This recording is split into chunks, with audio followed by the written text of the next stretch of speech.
কথা বলে রাখি, যারা যারা অল্প কয়েকদিন ধরে আমাকে চিনছো, মানে আমাকে মোটামুটি যে 4 জন চিনছো, তাদের কয়টা কথা বলে রাখি।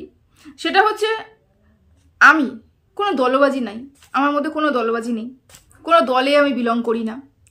আমি পুরোপুরি নিজস্বতা বজায় রেখে নিজে একা চলছি, একলা চলছি একা। যখন যখন যাকে যাকে যেইভাবে দেখতে পাবো ভিডিও করছে এবং এটার বিরুদ্ধে আমার কথা বলার দরকার, আমি তার বিরুদ্ধে কথা বলবো। সেটা যেই হতে পারে, ওয়াইটিতে যে কোনো মানুষই হতে পারে। আমার কোনো ভালোবাসার মানুষও নেই, আমার কোনো খারাপ বাসার মানুষও নেই। এখানে আমি কন্ট্রোভার্সি করতে এসেছি, কন্টেন্ট করতে এসেছি, এটা তোমাদের জেনে রাখা দরকার। দ্বিতীয়ত, আমার মুখে না তোমরা কোনোদিন গালিগালাজ শুনেছো, না ঠাকুরের আশীর্বাদে কোনোদিনও গালিগালাজ শুনবে। গালিগালাজ নেই। কোনো কাউকে ডিফেম করার জন্য বা আমি আমার চ্যানেলে ভিউজ ইনকাম করার জন্য কাউকে নিচু করে বা তার চরিত্রগতভাবে তাকে নিচু করে বা বলতে পারা হচ্ছে তার বডি শেমিং করে কোনো ভিডিও এখনো অবধি করিনি, করব না। যতদিন পারবো নিজেকে আমি অনেক চেষ্টা করবো নিজেকে আটকে রাখার। আমি এখনো অবধি করিনি, আমি বিশ্বাস আমি করবো না। এগুলো তোমাদের জেনে রাখা দরকার, কারণ যেই সব কথাগুলো আমি বলতে চলেছি সেই কথাগুলো এখন যদি বলি তাহলে বলবে ও ওর দলে, ও ওর দলে, ও ওর দল হয়ে কথা বলছে বা ও ওর দল হয়ে কথা বলছে। সেই জন্য আগে বলে রাখলাম, আমি কারুর দলের নই, আমি একা এবং এখানে আমি একাই ভিডিও করতে এসেছি। কারোর সাথে আমার কোনো পার্সোনাল যোগাযোগও নেই, কারোর সাথে কোনো কথাবার্তাও নেই। ওয়াইটিতে যারা চলে আসছে, যেই টপিকটা চলে আসছে তার উপরে ভিত্তি করে আমার কন্টেন্ট হয় এবং সেই উপরে আলোচনা করছি। আশা করি তোমাদেরকে বোঝাতে পারলাম। কেন বলছি বলো তো এই কথাগুলো? কারণ গতকাল রাতে একটা লাইভ দেখেছি, সেখানে কন্ট্রোভার্সি ক্রিয়েটারদের নিয়ে অনেক কিছু বলা হয়েছে, পক্ষে বিপক্ষে অনেক কিছু নিয়ে বলা হয়েছে। আর আমাদের টিনা তো একেবারে মণিহারা ফণি, টিনাকে সবাই মনে করে, তা টিনাকে নিয়ে তো আলোচনা হবেই। সর্বপ্রথমে বলা হয়েছে যে টিনা আর ফোকলা নির্দোষ এবং ফোকলা কি দোষ করেছে? ফোকলা তো তার ওয়াইফকে ফিরে পাওয়ার জন্য চেষ্টা করছে, তাহলে কেন ফোকলা তার ওয়াইফকে ফিরে পাবে না? এই কথা বলা হয়েছে। ফোকলার কোনো দোষ নেই এখানটায়, সেটা ক্লিন চিট দেওয়া হয়ে গেছে, কোনো দোষ নেই। তার মানে আমরা এ কথাটা ধরে নিতেই পারি, আমাদের সমাজে যেই সব মানে কি দুগ্গিবাজি, যেই সব চিটিংবাজ ছেলেগুলো বৌদিবাজি করে এবং বৌদিদের নক করে, তাদের কোনো দোষ নাই, তারা নির্দোষ। এই বৌদিবাজি থেকেই আমরা ওই যে অ্যাসিড অ্যাটাকগুলো এই যে ওই হতো, যে এখনও যে হয়, রেয়ার হয়, এখন কম হয় কিন্তু হয় না। কদিন আগে অবধি আমরা গেলেও 2 বছর আগেও তো শুনেছিলাম না, একদম বাড়ির থেকে ডেকে নিয়ে এসে কোনো বয়ফ্রেন্ড কোনো গার্লফ্রেন্ডকে একদম খালাস করে দিয়েছে, এরকম কিন্তু হরদম শুনতে পাই। বা কোনো জায়গায় এত জেদ, মেয়েটা অন্য জায়গায় চলে গেছে বলে একদম ওই বয়ফ্রেন্ডের সাথে মেয়েটাকে একদম ঝুলিয়ে দেওয়া হয়েছে। এরকম অনেক ধরনের গল্প না, রিয়েল স্টোরি কিন্তু আমরা শুনতে পাই, দেখতে পাই, খবরের মাধ্যমে জানতে পারি, তাই তো? তার মানে বলতে পারি যে একটা ছেলে যখন চাইবে ও আমারই, তাহলে আমারই। মেয়েটার অনুমতির কোনো প্রয়োজন নেই, মেয়েটার ইচ্ছে অনিচ্ছার কোনো প্রয়োজন নেই। তাহলে তো এখানে সম্পূর্ণই পুরুষের উপর নির্ভর করতে হবে, সমাজে তো সম্পূর্ণ পুরুষের উপর নির্ভর করতে হবে। যদি একটা পুরুষ চায় যে আমি ওই মহিলাকে চাই তো চাই, আর এবং এইসব কিছু দিগ্গজ মানুষ যদি এসে পুরুষের পাশে দাঁড়ায়, তাহলে মহিলারা কোথা সুরক্ষিত? একটা মেয়ে চাইছে না তার সাথে সংসার করুক, একটা মেয়ে চাইছে না তার কাছে সে ফিরে আসুক, তাহলে তাকে কেন জোর করে ফিরে আনানোর চেষ্টা করা হচ্ছে? কেন এটা বলা হচ্ছে যে ফোকলা নির্দোষ? ফোকলা যদি নির্দোষ হয়, আমাদের সমাজে এরকম প্রত্যেকটা প্রেমিক নির্দোষ, যারা তাদের গার্লফ্রেন্ডকে একদম খালাস করে দিয়ে চলে গেছে, তাহলে প্রত্যেকটা বয়ফ্রেন্ড এরকম নির্দোষ, প্রেমিক ব্যর্থ প্রেমিক তারাও নির্দোষ। এটা তাহলে এলান করে দেওয়া হোক যদি ফোকলা নির্দোষ হোক। এবং তোমরা বলবে ফোকলা তো তাকে মারেনি, ফোকলা তো তাকে মারেনি। আরে মারা জানে মারা, আর মান সম্মান নিয়ে খেলা এক জিনিস নয় কি? সে তো বেঁচে আছে, জীবনটা আছে, টিকটিক করছে, কিন্তু ওর ইজ্জত আছে। টিনার ইজ্জতটা রেখেছে ফোকলা? রাখেনি কিন্তু। অথচ ফোকলা কি দোষ করেছে যে ওই যে হাজবেন্ড বলে দাবি করা হচ্ছে? হাজবেন্ড, আমি তো বুঝতেই পারছি না এক জায়গায় বিয়ে ডিভোর্স না হওয়া অব্দি দ্বিতীয় হাজবেন্ড কিভাবে হলো? ইনি একজন মানে কি বলবো, ইনি এত আইনের সাথে যুক্ত, তবুও ইনি হাজবেন্ড বলে তাকে ইয়ে দিচ্ছে। যাই হোক, হলো। যদি হাজবেন্ডই বলেন তাহলে বলি, একটা হাজবেন্ডের কি এটাই কর্তব্য যে ওয়াইফকে সারে আরাম বাজার বিক্রি করা? যেটা বেচু করেছে সেম কাজ কিন্তু এই ফোকলাও করছে। বেচুর সময় মানলাম আপনি ছিলেন না, কিন্তু ফোকলার সময় তো আপনি আছেন। আপনি তো বলেছিলেন বেচুর সময় আপনি ছিলেন না, মানলাম বেচুর সময় আপনি ছিলেন না, কিন্তু ফোকলার সময় তো আপনি আছেন। তাহলে কিভাবে কিমাকে দিয়ে ফোকলাকে মাথার মধ্যে ওগুলো সব ঢুকিয়ে এবং ফোকলাকে দিয়ে ওগুলো সব বের করালেন? তাহলে আপনি কিভাবে একটা মেয়েকে সোশ্যাল মিডিয়াতে এসে বদনাম করানোর চেষ্টা করলেন? শুধু কেসে জিততে হয় বলে? শুধু মেয়েটা হার মানছে না বলে? এটার জন্যই দেখুন এই যে ফোকলা যেদিনকার এই লাইভে এসে এই ধরনের বক্তব্যগুলো রাখছিল, আমি পরের দিনই ভিডিও নামিয়ে বলেছিলাম যে আমার মনে হচ্ছে ফোকলা নিজের প্ররোচনায় নিজের ইচ্ছা অনুসারে আসেনি, ফোকলার মাথায় ঢোকানো হয়েছে। তুমি আসো, তুমি আসো, তুমি আসো এবং এগুলো রিভিল করো। দেখো আমার অ্যানালাইসিস একদম 100% মিলে গেছে। গতকাল কিন্তু কিমাও বলে দিয়েছে আমি ফোকলাকে ফোন করে করে করে করে ওকে বের করে নিয়ে এসেছি এবং সব রিভিল করার জন্য করেছি। তারপরেও কিন্তু এই লিগ্যাল অ্যাডভাইজার ইনিও বললেন যে কিমা অনেক চেষ্টা করে ফোকলাকে নিজের হাতে এনেছে। তার মানে ফোকলা যেগুলো করেছে টিনার সাথে সেগুলো ফোকলাকে করার জন্য উৎসাহ প্রদান করা হয়েছিল। তাহলে এই যে আমাদের সমাজে নারীদের মান সম্মান রক্ষার্থে যে আপনি এই পদক্ষেপগুলো তুলেছিলেন, তাহলে সেগুলো কি মিথ্যে ছিল? তাহলে সেগুলো কি সঠিক নয়? নারী কি করেছে? নারী একটা ছেলেকে ধোকা দিয়েছে, নারী হাজারটা পুরুষের সাথে রয়েছে, নারী এই করেছে, নারী ওই করেছে, যেই নারীর সম্বন্ধে আপনি বলেছেন মানলাম নারীটা খারাপ চরিত্রের, তবু একটা খারাপ চরিত্রের নারীকেও সোশ্যালে এরকম এসে বেইজ্জত করাটা কিন্তু আইনি অপরাধ। তাহলে সে হাজবেন্ড যদি দাবি করে থাকে আমার ওয়াইফও, তাহলে সেই হাজবেন্ড কিভাবে করতে পারলো এবং তাদের সাথ আপনারা কিভাবে দিচ্ছেন? এটাই তো আমার মাথায় ঢুকছে না। আপনি বলছেন হাজবেন্ডের অধিকার আছে ওয়াইফের টাকার উপরে, ওয়াইফ কামানো যদি ইনকাম করে এবং তার উপরে কি হাজবেন্ডের অধিকার থাকে না? অবশ্যই থাকে, অবশ্যই থাকে। এইবার ডিসাইড করতে হবে হাজবেন্ডটাকে, এবং হাজবেন্ড কি বেকার ফালতু বসে রয়েছে? এই হাজবেন্ড কোনো দিনও স্ত্রীর টাকার উপর অধিকার থাকতে পারে না। হাজবেন্ড ওয়াইফ সমসময় হতে হবে। হাজবেন্ডও ইনকাম করছে, ওয়াইফও ইনকাম করছে, ওয়াইফও হাজবেন্ডের থেকে টাকা নিচ্ছে, হাজবেন্ডও ওয়াইফের থেকে টাকা নিচ্ছে, মানা যায়। কিন্তু দুজনের সাথে নিয়ে সংসার করছে, দুজনেই টাকা খরচা করছে, দুজনেই সমানভাবে চলছে।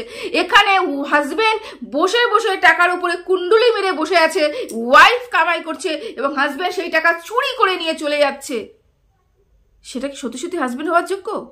সত্যি সত্যি কি সেই হাজবেন্ড? সেই টাকার উপরে কি হাজবেন্ডের অধিকার থাকে? আমার তো মনে হয় না থাকে। কোন হাজবেন্ড ওয়াইফের টাকা চুরি করে? নর্মালি যারা হাজবেন্ড ওয়াইফ হয় তারা কোনো সেই হাজবেন্ড যারা ইনকাম করতে জানে, তার নির্দিষ্ট একটা জব রয়েছে, তারা কোনো দিনও তার ওয়াইফের টাকার উপরে হাত দেবে না। যদিও দিতে হয় হাজবেন্ড ওয়াইফকে জিজ্ঞেস করবে তোমার টাকা থাকলে পরে আমাকে কিছু দাও, আমার লাগবে। অবশ্যই লাগতে পারে। সংসার মানে দুজনের সাথে একদম মিলে মিশে চলা, অবশ্যই এটা হতে পারে, কিন্তু সেটা পারমিশনের প্রয়োজন রয়েছে। আমার যদি টাকার দরকার হয় আমি আমার হাজবেন্ডকে বলবো আমার টাকার দরকার আছে, কিন্তু ওকে আমি জিজ্ঞেস করবো। আমি কি ওর অ্যাকাউন্ট থেকে টাকা চুরি করে নেব? চুরি করবো না তো, তাহলে আমি কোথা থেকে ওয়াইফ হলাম?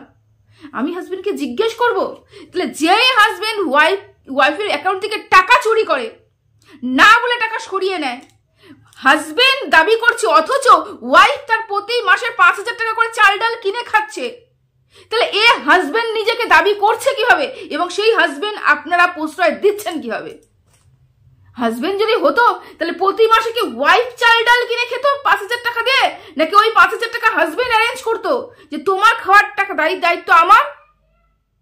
করেছে কি? আমরা কিন্তু করিনি, আমরা কিন্তু শুনিনি। আমরা শুনেছি ওর কাছ থেকে 5,000 টাকা করে তার বাপের দোকান থেকে টাকা কি জিনিস কেনা হতো।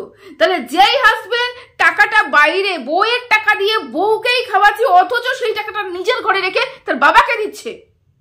সে হাজবেন্ড। যেই মেয়ে ইনকাম করছে, যে জন্ম দিয়েছেন মাতা পিতা, সেই মাতা পিতাকে টাকা দিচ্ছে বলে সেই হাজবেন্ড বাক সাধছে, প্রশ্ন করছে। এই হাজবেন্ড বলতে আপনার লজ্জা লাগছে না? আমার তো ভীষণ নামটা উচ্চারণ হাজবেন্ড বলতেই লজ্জা লাগছে। হাজবেন্ড এরকম হয় না। কি দোষ? না কোনো দোষ নেই, ফোকলা কোনো দোষ নেই।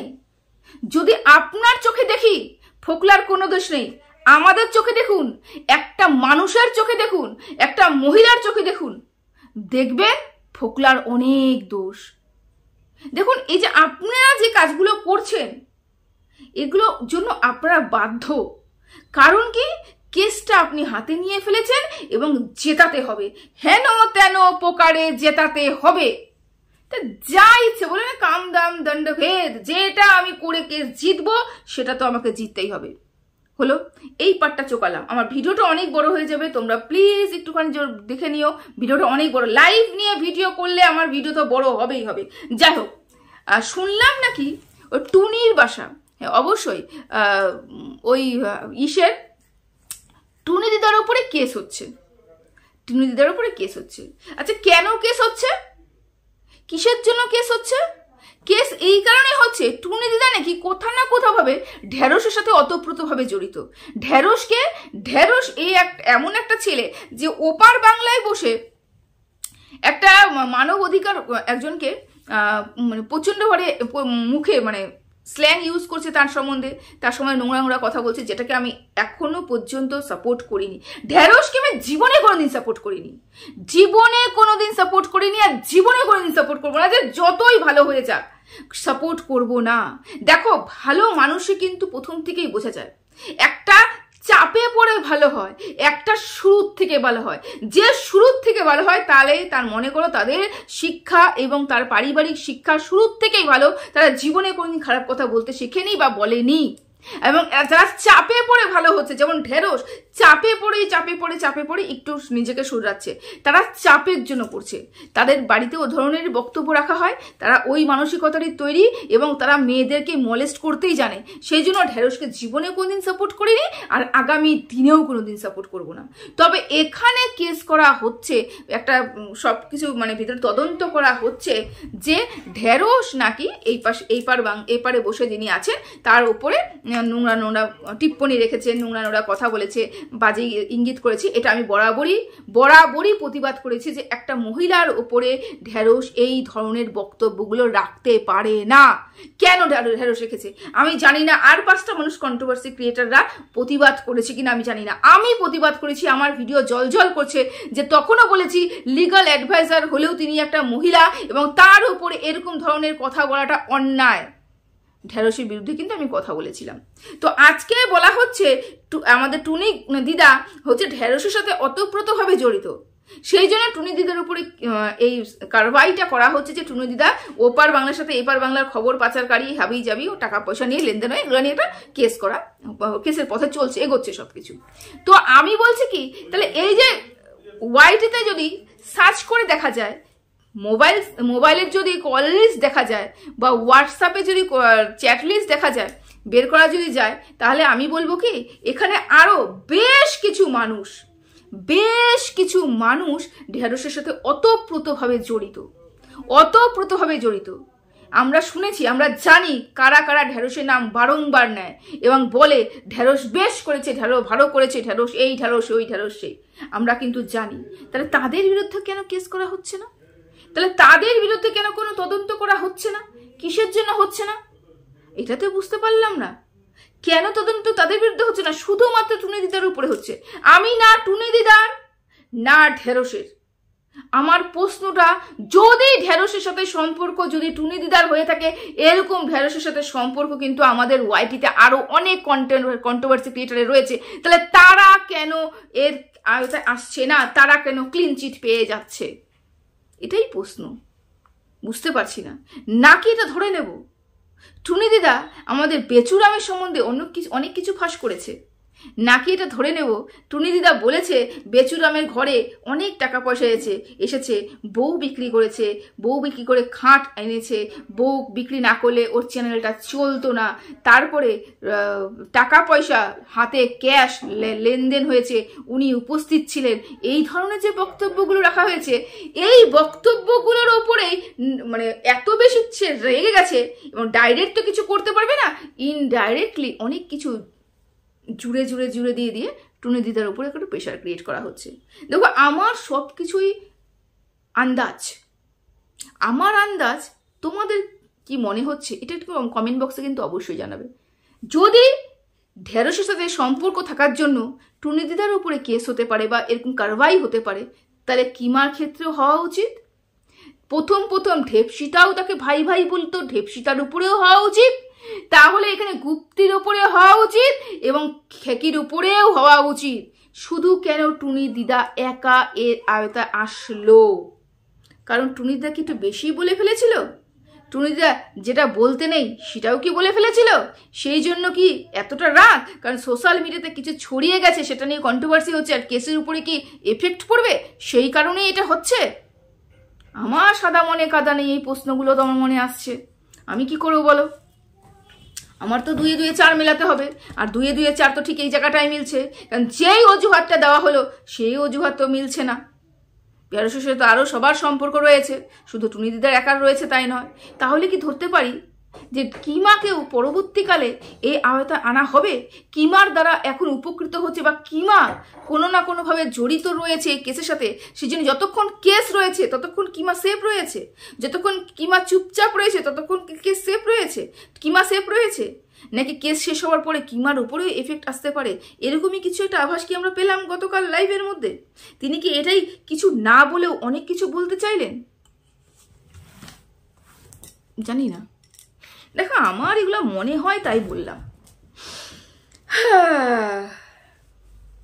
একটা কথা বলি, সেটা হচ্ছে